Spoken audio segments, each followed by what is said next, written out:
मौसम विभाग ने जारी किया प्रदेश भर में भारी बारिश को लेकर अलर्ट। 11 से 14 सितंबर तक हो सकती है कई जिलों में भारी बारिश। पहाड़ की यात्रा करने वाले विशेष सावधानी बरतें। माहौल बिगाड़ने वाले उपद्रवियों और घुसपैठियों पर थामी सरकार हुई सख्त एक्शन लेने के दिए निर्देश। कैबिनेट मंत्री का विपक्ष पर हमला। विपक्ष पीड़ितों के साथ न होकर कर रही राजनीति। कृषि मंत्री गणेश जोशी ने उद्यान विभाग के अधिकारियों के साथ की बैठक। सेब काश्तकारों को टेलीस्कोपिक पेटी से हो रहा है नुकसान। उद्यान विभाग 10 दिनों में यूनिवर्सल पेटी उपलब्ध कराए। हरिद्वार में शोभा यात्रा में शामिल हुए हरिद्वार सांसद त्रिवेंद्र सिंह रावत राहुल गांधी के अमेरिका दौरे पर बोले, देश के खिलाफ बाहर जाकर कुछ भी कहने पर ना घर का सम्मान और ना ही देश का सम्मान। यातायात निदेशक अरुण मोहन जोशी ने वीडियो कॉन्फ्रेंसिंग के माध्यम से अधिकारियों के साथ चारधाम यात्रा को लेकर बैठक की। अक्टूबर में दोबारा शुरू होने वाली चारधाम यात्रा, कई बिंदुओं पर हुई चर्चा। देहरादून में रेशम और सिल्क मार्क एक्सपो 2024 का आयोजन। कैबिनेट मंत्री गणेश जोशी ने किया शुभारंभ। 10 सितंबर से 15 सितंबर तक चलेगी प्रदर्शनी। 15 से अधिक राज्यों के रेशम बुनकर भी प्रतिभाग करेंगे।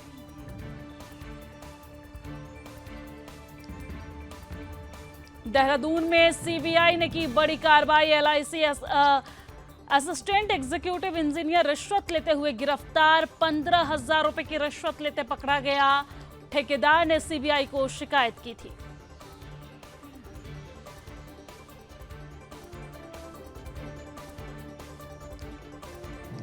बागेश्वर के लीती गांव में 3 साल के बाद सातू आठू मेले के रूप में मां भगवती का पूजन किया गया। देव डंगरियों का हुआ भव्य स्वागत। ब्रह्म कमल से देवी स्तुति। अल्मोड़ा सांसद ने किया कोट भ्रामरी मेले का उद्घाटन। हर साल नंदा अष्टमी के दिन लगता है मेला। धार्मिक मेले को सफल बनाने के लिए किए गए सुरक्षा के खास बंदोबस्त। विजिलेंस टीम ने 2 जेई को किया ट्रैप। परवेज आलम और आदित्य नौटियाल ने बिजली कनेक्शन के नाम पर उपभोक्ता से 15,000 रुपए लिए।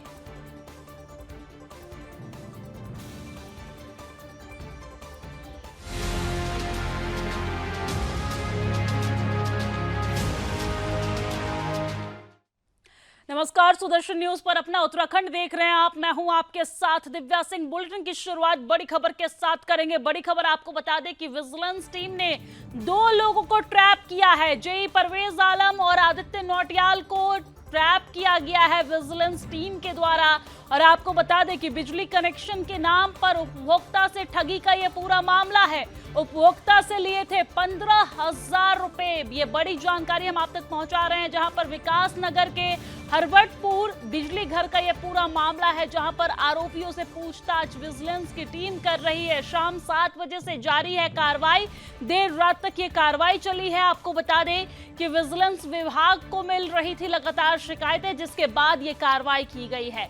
जेई परवेज आलम और उनके सहयोगी आदित्य नौटियाल को विजिलेंस टीम ने ट्रैप कर पकड़ लिया है। इन दोनों ने बिजली कनेक्शन के नाम पर उपभोक्ता से ठगी कर 15,000 रुपए लिए थे। आपको ये बता दें कि विजिलेंस टीम आरोपियों से पूछताछ कर रही है। बीती शाम करीब 7 बजे से जारी कार्रवाई देर रात तक चली। और आपको ये भी बताते चले कि विजिलेंस विभाग को लगातार शिकायतें मिल रही थी।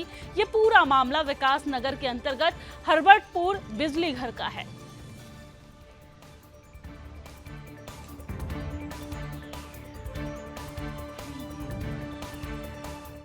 और अब आगे बढ़ते हुए बात हम कृषि मंत्री की करेंगे। प्रदेश के कृषि और कृषक कल्याण मंत्री गणेश जोशी ने सेब काश्तकारों को टेलीस्कोपिक पेटी उपलब्ध कराने से होने वाले नुकसान का संज्ञान लेते हुए उद्यान विभाग के अधिकारियों की बैठक ली है।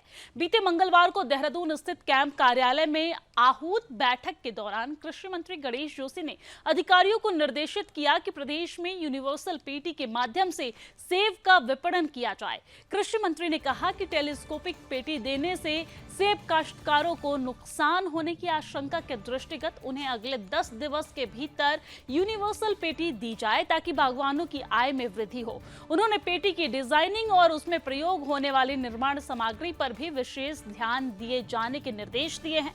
कृषि मंत्री ने कहा है कि हमें किसानों की पूर्ण चिंता करते हुए उनकी आय में बढ़ोतरी के प्रयास करने हैं। मंत्री ने कहा है कि यूनिवर्सल पेटी प्रदान करने के बाद काश्तकार को प्रति पेटी लगभग 500 रुपए का अतिरिक्त लाभ आंकलित है। उन्होंने ये भी कहा है कि विभागीय वार्षिक कैलेंडर भी तैयार किया जाए जिसके माध्यम से सभी कार्य ससमय यानी कि समय पर संपन्न हो सके। बैठक में लोक सेवा आयोग के माध्यम से कृषि एवं उद्यान विभाग में 637 पदों पर नियुक्ति आदेश जारी करने सहित चौबटिया गार्डन के जीर्णोद्वार, आवासीय भवनों का निर्माण, संपर्क मार्ग सहित रिसर्च विंग स्थापना विषय जैसे कई अन्य महत्वपूर्ण विषयों पर चर्चा भी इस दौरान हुई है। आपको ये जानकारी दे दें कि चर्चा के बाद कृषि मंत्री ने उद्यान विभाग के अधिकारियों को अतिशीघ्र चौबटिया गार्डन का दौरा करने का निर्देश भी दिया।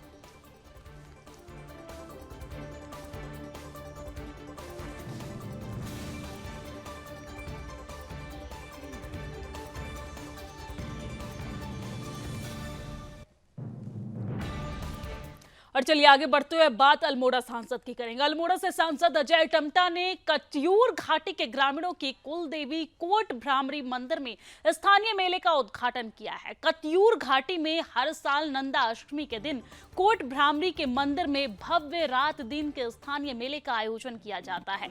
आपको ये जानकारी दे दें कि धार्मिक आस्था के रूप में विख्यात कोट भ्रामरी मंदिर के आयोजन में गढ़वाल और कुमाऊं के लोग सामूहिक रूप से मेले में प्रतिभाग करते हैं। कोट भ्रामरी मंदिर में सप्तमी के दिन जगराता किया जाता है। जगराता में देवता अवतरण का कार्यक्रम भी किया जाता है। देवता अवतरण को देखने के लिए बड़ी संख्या में लोग यहां पर कोट भ्रामरी मंदिर पहुंचते हैं। प्रशासनिक तौर पर धार्मिक मेले को सफल बनाने के लिए आवश्यक बंदोबस्त किए गए हैं। आपको ये बता दें कि पहाड़ में हो रहे धार्मिक आयोजनों में जनता बड़ी संख्या में इकट्ठा होती है। जनता को अपने बस करने के लिए नेताओं की राजनीति लगातार गतिमान है।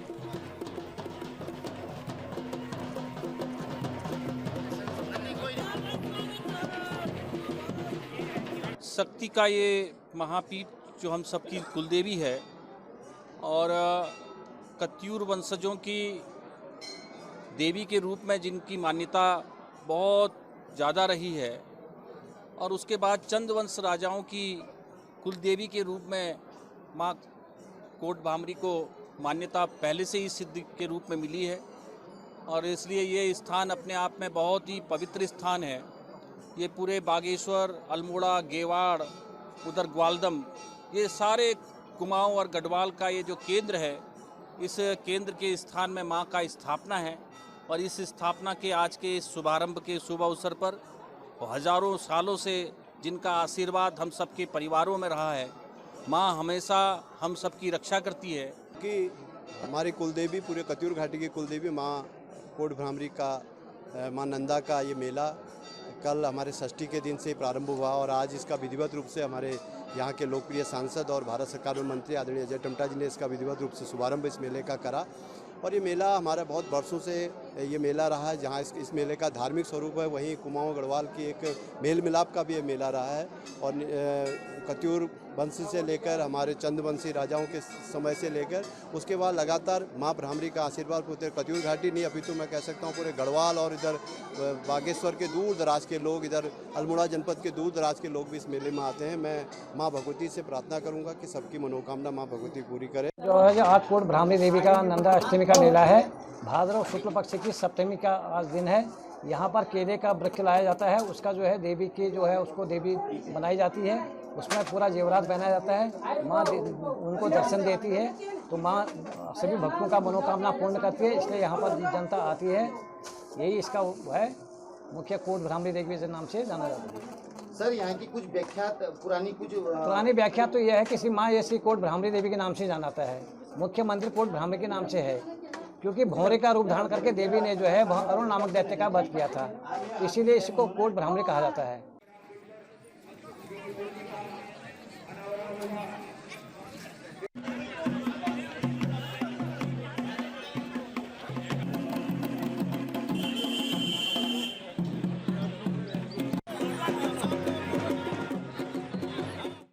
और चलिए आगे बढ़ते हुए अब बात नई टिहरी की करेंगे। नई टिहरी जनपद में लगातार बढ़ रही दुर्घटनाओं को रोकने के लिए जिलाधिकारी मयूर दीक्षित की अध्यक्षता में जिला सभागार में बैठक हुई है। इस बैठक में लोक निर्माण विभाग, PMGSY, परिवहन विभाग सहित कई विभागों के आला अधिकारी शामिल हुए हैं।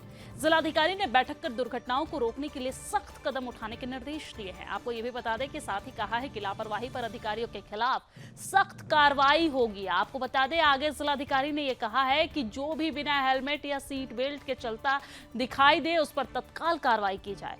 इसमें कोई भी कोताही न बरती जाए।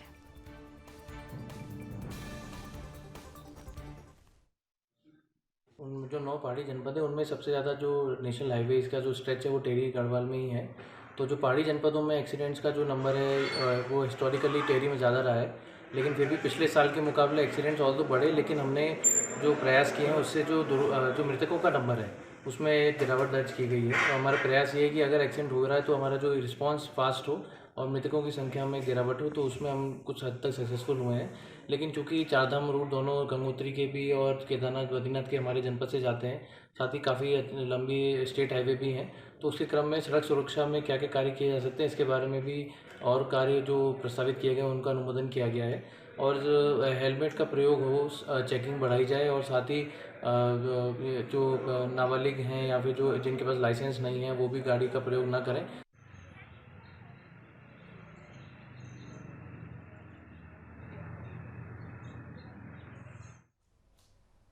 तो चलिए आगे बढ़ते हैं। देवभूमि उत्तराखंड में तेजी से डेमोग्राफिक परिवर्तन देखने को मिल रहा है। जिन क्षेत्रों में घनी पहाड़ी आबादी रहती थी वहां पर अधिकांश हिस्से मुसलमान समुदाय के लोगों से आबाद हो रहे हैं। देवभूमि उत्तराखंड में मुस्लिम आबादी बढ़ने से जनसंख्या असंतुलन देखने को मिल रहा है। इसको लेकर सत्ता पक्ष और विपक्ष, साधु संत और तमाम लोग एक दूसरे पर आरोप प्रत्यारोप लगाने में जुट गए हैं। इसी पर देखिए हमारी एक खास रिपोर्ट।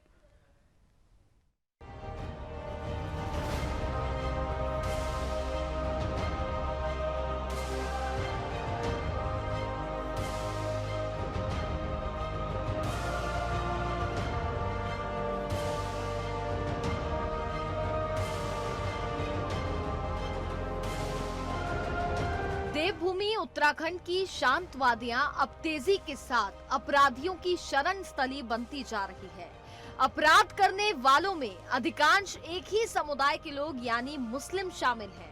हम तमाम उन अपराधों के साथ साथ एक ऐसी प्रवृत्ति का जिक्र करने जा रहे हैं जो उत्तराखंड के लिए आने वाले दिनों में विकट स्थिति पैदा करने जा रही है। प्रदेश में पिछले दिनों लव जिहाद के कई मामले सामने देखने को मिले और अब पहाड़ी क्षेत्रों में मुस्लिम समुदाय के लोग तेजी के साथ जाकर बस रहे हैं। बहुत से मुस्लिम युवा हिंदू नाम रखकर पहाड़ी लड़कियों को बहला फुसलाकर लव जिहाद का शिकार बना रहे हैं। उधम सिंह नगर और हरिद्वार जिले में मुस्लिम आबादी सबसे ज्यादा तेजी से बढ़ी है। पछुवादून, देहरादून, नैनीताल जिले के हल्द्वानी, रामनगर, कालाढूंगी और पर्यटन नगरी नैनीताल में इनके चलते जनसंख्या असंतुलन होने जा रहा है। हल्द्वानी की रेलवे की जमीन को लेकर सुप्रीम कोर्ट तक पहुंचा ये मामला इसी का उदाहरण है। इसके अलावा रुद्रपुर में मौलाना का बच्चों के साथ रेप की घटनाओं को अंजाम देना और भी ऐसे कई अपराध हैं जो समाज को चिंता में डालने वाली बात है। मदरसा बोर्ड के अध्यक्ष मुफ्ती शमून कासमी इसे मुस्लिम समुदाय की और शिक्षा मानते हैं। उन्होंने ये माना कि देवभूमि उत्तराखंड की अपनी संस्कृति और पहचान के लिए सभी समुदायों को भावनात्मक रूप से जुड़कर रहना होगा। तो ये बात कहना चाहता हूँ, आपने बिल्कुल सही इशारा किया कि मैंने पहले ये कहा कि जो समाज अशिक्षित होगा उसे कोई भी बहका सकता है। मुसलमानों के साथ विडंबना ये रही है कि आज 2014 से जब से प्रधानमंत्री श्री नरेंद्र मोदी जी आए हैं, उन्होंने बगैर भेदभाव के तमाम स्कीमों को लागू किया है। सबका साथ, सबका विकास, सबका विश्वास, सबके प्रयास को शामिल किया। हमारी देवभूमि उत्तराखंड की सरकार बगैर भेदभाव के, हमारे माननीय मुख्यमंत्री श्री पुष्कर सिंह धामी जी, वो उन सारी चीज़ों को नियमित तौर से आगे बढ़ा रहे हैं और हर वर्ग का विकास कर रहे हैं। प्रदेश के पिथौरागढ़, चंपावत, पौड़ी जिलों में मुस्लिम आबादी की संख्या बढ़ी है। प्रदेश में जनसंख्या असंतुलन एक बड़ा मुद्दा बना है। उत्तराखंड में मुस्लिम आबादी असम के बाद सबसे ज्यादा बढ़ रही है। यह देश के जनसंख्या के आंकड़े कह रहे हैं। दिलचस्प बात यह है कि यूपी से लगते और मैदानी जिलों की आबादी 35% हो जाने की संभावना है। उत्तराखंड के विषय में बड़ा दिलचस्प आंकड़ा ये भी सामने आ रहा है कि यहाँ मुस्लिम आबादी वन, रेलवे, नजूल भूमि में अवैध कब्जे किए हुए हैं और उत्तराखंड के 4 मैदानी जिलों में सबसे ज्यादा मुस्लिम आबादी बढ़ रही है। ज्यादातर ये मुस्लिम या तो पश्चिम यूपी से है या फिर बिहार, बंगाल, बांग्लादेशी रोहिंग्या है। इनका कभी भी बारीकी से सत्यापन नहीं हुआ। देहरादून में हिमाचल और यूपी से लगे बॉर्डर एरिया में सबसे ज्यादा तेजी से मुस्लिम आबादी बढ़ी है। यहाँ सेलाकुई औद्योगिक क्षेत्र में काम करने बाहरी प्रदेशों से बड़ी संख्या में मुस्लिम आए हैं। राष्ट्रीय पार्टियां बीजेपी और कांग्रेस के प्रदेश अध्यक्ष अपने अपने स्तर से दावे कर रहे हैं। दोनों ही पार्टियों को प्रदेश में जनता ने सत्ता में शामिल होने का मौका दिया, लेकिन इस बात को गंभीरता से समझना होगा कि प्रदेश में पलायन होना भी डेमोग्राफिक परिवर्तन का एक बहुत बड़ा कारण है। देखिए, मुख्यमंत्री जी ने बहुत कड़ाई से इस चीज़ को संज्ञान में लिया है। जिस प्रकार से हमारा जो देवतुल्य स्वरूप है, उस स्वरूप को वो खंडित ना हो, विखंडित ना हो, और जिस प्रकार से उत्तराखंड राज्य के अंदर जबरन धर्मांतरण है, भूमि के अवैध कब्जे हैं, इन सारे विषयों को गंभीरता लिया गया। पिछले दिनों 5000 से ज़्यादा हेक्टेयर भूमि को जो जबरन कब्जे के रूप में, धार्मिक स्थलों के रूप में इकट्ठी की गई थी, उनको मुक्त कराया है। हर जगह लव जिहाद जैसे विषय जब चलते हैं तो उस पर कंट्रोल हुआ है। आज भी इस प्रकार की घटनाएं ना वो सरकार संज्ञान ले रही है और उस पर कठोरता से हम लोग कार्रवाई कर रहे हैं। डेमोग्राफिक वो चेंजेस भी हैं, लेकिन ये किसका है काम कंट्रोल करने का? अब गाँव के में से पलायन को रोकने के लिए तरीका है कि अच्छी स्वास्थ्य दें, अच्छी शिक्षा दें, सुविधाएं दें। तो क्यों गांव से आदमी छोड़ के आएगा? उनको आगे गांव में रोजगार देंगे तो क्यों छोड़ के शहरों की ओर को आएगा? ये सरकार की जिम्मेदारी है और सरकारें पिछले 10 साल से बिल्कुल निष्क्रिय पड़ी हैं। क्या बाहर से जो आए हैं उनका वेरिफिकेशन होना चाहिए? सभी निश्चित ही वेरिफिकेशन होना चाहिए, और वेरिफिकेशन लॉ एंड ऑर्डर के देखते हुए होना चाहिए, जाति और धर्म को देख के नहीं। कहने की बात ये भी है कि जब प्रदेश का गठन हुआ था सन 2000, बढ़ती आबादी के साथ जमीनों पर अवैध कब्जे, लव जिहाद के मामलों में भी लगातार बढ़ोतरी हो रही है। जूना अखाड़ा के महामंडलेश्वर स्वामी यतीन्द्रनानंद गिरी महाराज ने इसे सरकार और प्रशासन की उदासीनता बताया है और कहा है कि ये सोची समझी रणनीति के तहत किया जा रहा है। आने वाले दिनों में इसके कारण उत्तराखंड की अपनी संस्कृति समाप्त हो सकती है। देवभूमि उत्तराखंड में तमाम धार्मिक स्थल, नदियां हैं और अगर इस पर ध्यान नहीं दिया गया तो प्रदेश में सनातन परंपरा पर प्रश्न चिन्ह लग जाएगा। बचाना होगा। हर हर महादेव, हर हर महादेव, हर हर महादेव। जय बद्र विशाल, जय बद्र विशाल, जय बद्र विशाल, जय श्री राम, जय श्री राम, जय नंदनगर के सामने का रैली में जाके ध्यान रखना। भाई देखो एक बुढ़िया, अरे बुढ़िया जो उत्तराखंड के मुख्यमंत्री पुष्कर सिंह धामी ने एक बार फिर प्रदेश में माहौल बिगाड़ने वालों के खिलाफ सख्त एक्शन लेने की बात कही है। उन्होंने कहा कि देवभूमि उत्तराखंड की शांतवादियां हमेशा सकारात्मक संदेश देती है, लेकिन कुछ लोग यहाँ लव जिहाद, लैंड जिहाद जैसे कार्यों में लिप्त हैं और वो माहौल बिगाड़ना चाहते हैं। मुख्यमंत्री धामी ने ऐसे लोगों के खिलाफ सख्त एक्शन लेने के निर्देश दिए हैं। देखिए, उत्तराखंड बहुत शांतिपूर्ण तरीके से चलने वाला राज्य है। सभी एक दूसरे के साथ बहुत भाईचारे के साथ रहते हैं और कोई भी अगर कानून को तोड़ेगा तो कानून उसके साथ सख्ती से काम करेगा।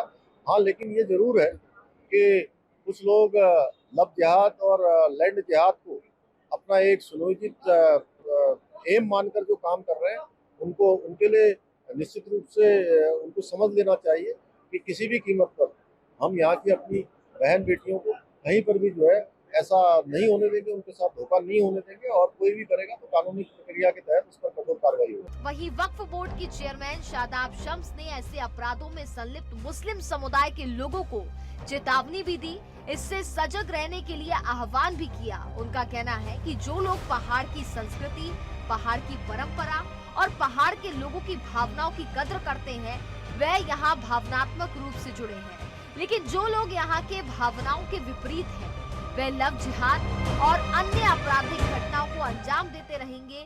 ऐसे लोगों की पहचान जरूरी है। निंदनीय घटना, किसी कीमत पर भी देवभूमि उत्तराखंड में इस तरह की घटनाओं के लिए कोई स्थान नहीं है। मैं लगातार इस बात को कहता हूं कि देवभूमि उत्तराखंड एक अलग प्रदेश है, ये एक वैचारिक प्रदेश है। यहाँ किसी कीमत पर भी वो लोग, जो बाहरी लोग यहाँ आते हैं, वो लोग यहाँ के कल्चर को समझे बगैर यहाँ जब आ जाते हैं तो वो नहीं समझ पाते। मेरे यहाँ पहाड़ में तो अगर बेटी कोई एक गांव की है तो वहाँ के सारे लोगों को उसके बच्चे मामा बोलते हैं कि भाई गांव की बेटी है, वो हमारी बेटी है, वो गांव की बेटी है। लेकिन ये बाहरी व्यक्ति अगर कोई आता है तो वो इस बात को समझता नहीं है, वो बेटी को बेटी नहीं समझ रहा है, उसके लिए तो वो लड़की है। उसकी सोच अलग सोच है, जो यहाँ पैदा नहीं हुआ, जो उत्तराखंड है उसके जिंदगी को जिसने जिया नहीं, जो वहाँ के कल्चर को आत्मसात नहीं कर पाया, उस व्यक्ति का यहाँ पे रहना और यहाँ की आबो हवा को खराब करना, मुझे नहीं लगता कि ऐसे लोगों के बारे में कोई बहुत ज्यादा टीका टिप्पणी करने की आवश्यकता है। हमें अपनों को और परायों को छांटने की जरूरत है। देवभूमि उत्तराखंड में डेमोग्राफिक परिवर्तन को लेकर सरकार अपने चिंतन और मंथन में जुटी हुई है। डेमोग्राफिक परिवर्तन की वजह से प्रदेश के कई क्षेत्रों में कानून व्यवस्था पर भी लगातार सवाल खड़े हो रहे हैं। हाल ही में नंदप्रयाग से लव जिहाद के मामला सामने आने के बाद आक्रोशित जनता ने जिहादी और रोहिंग्या मुसलमानों के खिलाफ विशेष मुहिम छेड़ी है। आपको बता दें, नंदप्रयाग से मुसलमानों को खदेड़ने के बाद अब रुद्रप्रयाग की जनता ने भी रोहिंग्या मुसलमानों को, गैर हिंदुओं को और ठेली फेरी वालों के प्रवेश पर अपने क्षेत्र में वर्जित लगाया है। साथ ही अपने अपने क्षेत्रों में कई जगहों पर बोर्ड लगाए गए हैं जिसमें साफ चेतावनी लिखी है कि गैर हिंदुओं का, रोहिंग्या मुसलमानों का इस क्षेत्र में प्रवेश वर्जित है। अगर कोई भी पाया जाता है तो उस पर 5,000 रुपये का जुर्माना और कानूनी प्रावधान की चेतावनी भी सभी को दी गई है। अब देखना होगा कि सरकार कब और क्या फैसला जनसंख्या परिवर्तन को लेकर लेती है ताकि उत्तराखंड में कानून व्यवस्था जो है वो शांत बनी रहे। देहरादून से मैं कृष्णा कुमार, सुदर्शन न्यूज के लिए।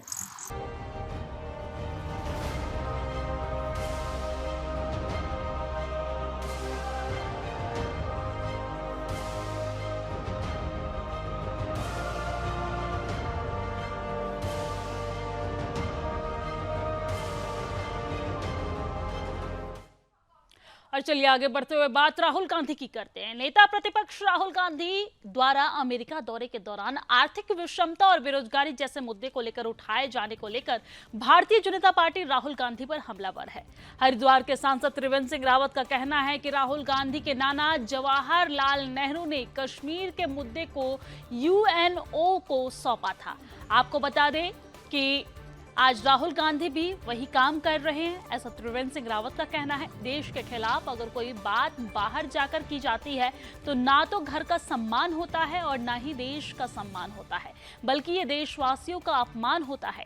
त्रिवेंद्र सिंह रावत और साथ ही साथ श्री चंद्र जयंती के मौके पर बड़ा उदासीन अखाड़े की ओर से निकाली जा रही शोभा यात्रा में शामिल होने के लिए आए थे और इस दौरान उन्होंने मीडिया से बातचीत करते हुए ये तमाम बातें कही।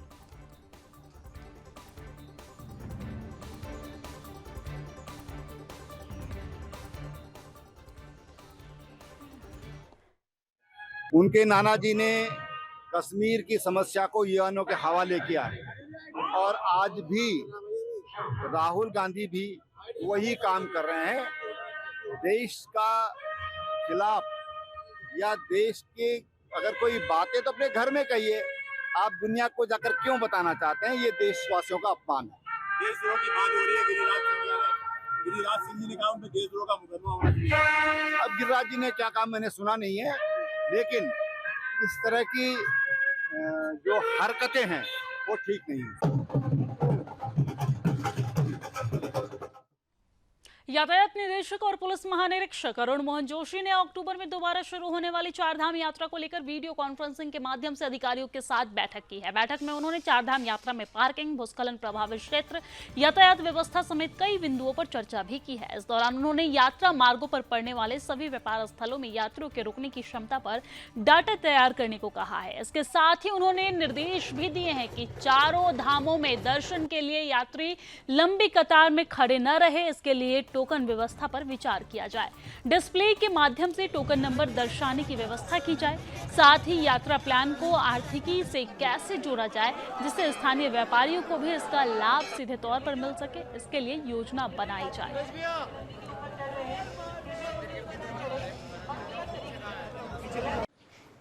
देखिए, अभी पहले तो इसको हम एग्जामिन करेंगे कि कितना फिजिबल है, नहीं है, और अगर लगता है कि इसके पॉजिटिव परिणाम आ सकते हैं तभी इसको इम्प्लीमेंट करेंगे।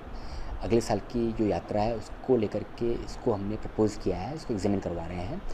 जहाँ तक आपने कहा इसके क्या लाभ हो सकते हैं, इसका सबसे बड़ा लाभ ये है जो श्रद्धालु वहाँ पहुँच रहे हैं वो अनावश्यक बहुत लंबा लाइन में खड़े होने से बचेंगे, और जब वो अनावश्यक लाइन में बहुत लंबा खड़े नहीं हो रहे हैं तो जो आसपास के जो हमारे लोकल कारोबारी हैं जिन्होंने यात्रा के समय पर कुछ छोटा मोटा कारोबार किया हुआ है, उनका सामान भी बिकेगा, उनको भी लाभ होगा। इससे यात्री जो आ रहे हैं उनको भी लाभ होगा। कई यात्री ऐसे होते हैं जो काफ़ी एजड होते हैं, यात्रा में आते हैं, बहुत लंबा लाइन में खड़े होने से उनको हेल्थ इश्यूज़ भी आ जाते हैं। तो इस तरह की समस्याएं जो कई बार यात्रा में देखने को आती हैं, उन सब से जो है यात्रा में उस तरह की दिक्कतें नहीं आएंगी। और चलिए आगे बढ़ते हैं। उत्तराखंड की राजधानी देहरादून में सिल्क मार्क एक्सपो 2024 का आयोजन किया जा रहा है। 10 सितंबर से 15 सितंबर तक चलने वाले इस प्रदर्शनी में देश भर के 15 से अधिक राज्यों के 50 रेशम हथकरघा बुनकर भाग ले रहे हैं। केंद्रीय रेशम बोर्ड, वस्त्र मंत्रालय, भारत सरकार और उत्तराखंड रेशम विभाग, उत्तराखंड कोऑपरेटिव रेशम फेडरेशन की ओर से आयोजित इस कार्यक्रम का शुभारंभ प्रदेश के कैबिनेट मंत्री गणेश जोशी के द्वारा किया गया है।